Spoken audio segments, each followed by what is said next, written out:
hello, how are you all this fine day? I hope that if you're here, you subscribe to this channel if you're not already, and you check out the links that are down below. We've got my newsletter, we've got my social media, and we have my website. It's all great. You should check it out. I want to offer this place for dialogue because why not? We can. Because I've had a consistent struggle in explaining autism and being autistic to people who are not autistic and people who aren't necessarily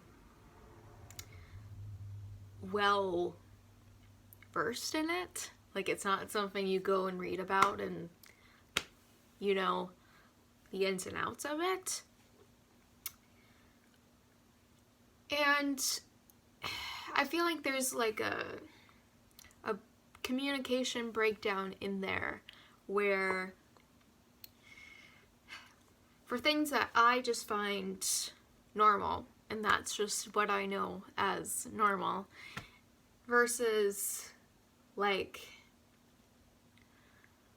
trying to explain your normal to someone who has never experienced that. And the same goes vice versa. I mean, I could never fully put myself in the shoes of someone that is not autistic.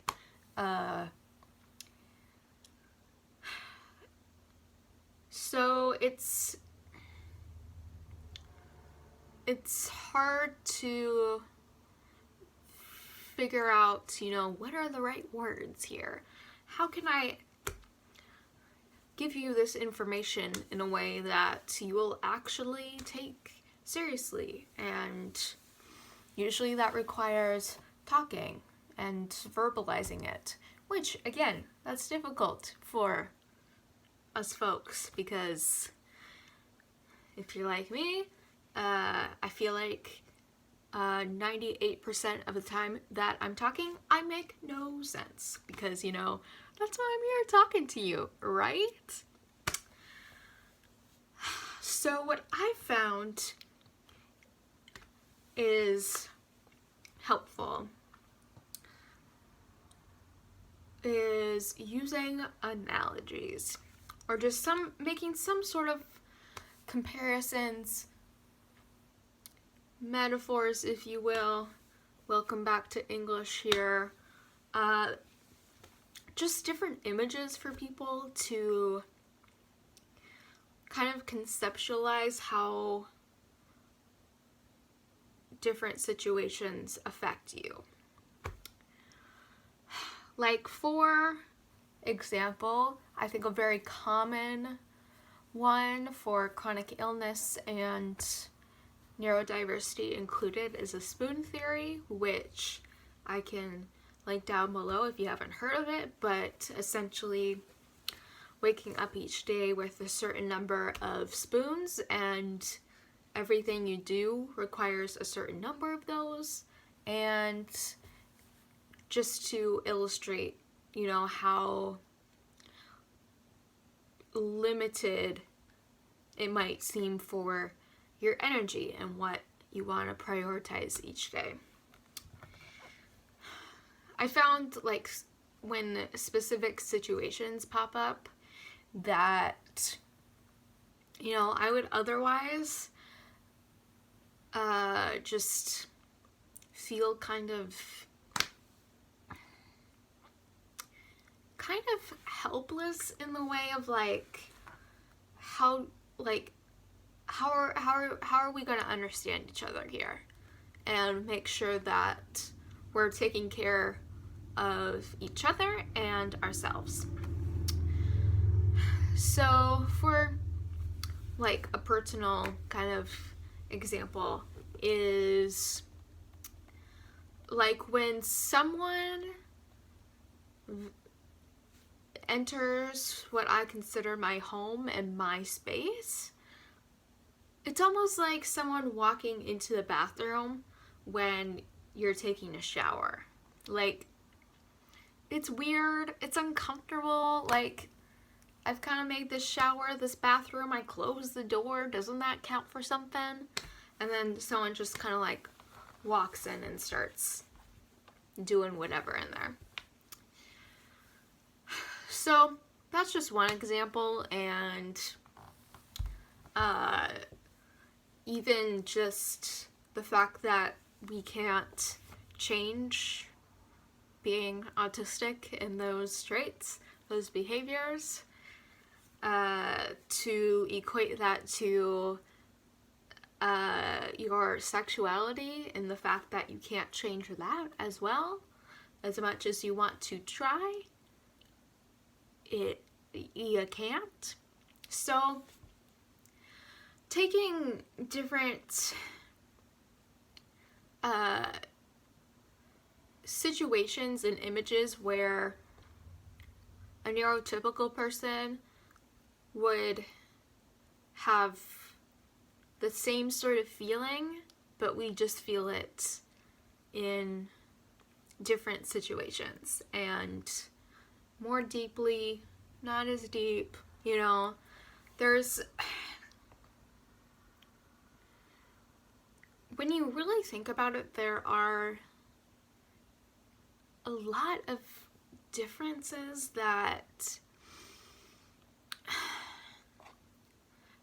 when you come across them in like my daily life, when something happens or I'm doing something or whatever the heck, and you just have to like sit back and think like, wait, not everyone does this.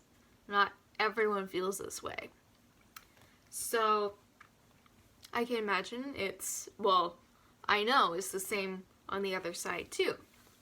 So I think it's so important that while I am so critical of how neurotypical people can kind of structure and think and all that sort of jazz, just because it's forced upon us, it's the majority, I can't go too far in saying that this is horrendous, unacceptable, whatever the heck, because one, the majority is not going to change, especially in something that you literally cannot change about yourself. And two, it's important that we can still figure out how to bridge the gaps that have always existed, that still exist, and, you know, the only way for other people to empathize with you and to empathize with them is when you have these different ways of relating, breaking it down, all that fun stuff. So I did want to offer this just because it's something that I'm still working on, of how to frame different things that affect my life and how I function every day, and putting that in terms where other people can acknowledge it and respect it. Because if you don't know, then you can't do anything about it. And you can't fault people for not knowing. So, it's tricky stuff, man. Person, whoever.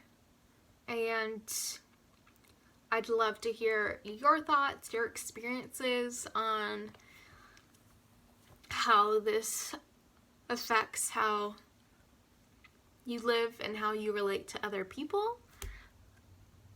And I imagine it something that we keep talking about. So again, if you're not subscribed already, you really should. Help us get up there. 500, it's almost there. Check out the links below. Thank you so much for being here and for watching, taking the time to do this. All the well wishes to you, and I will see you all next time.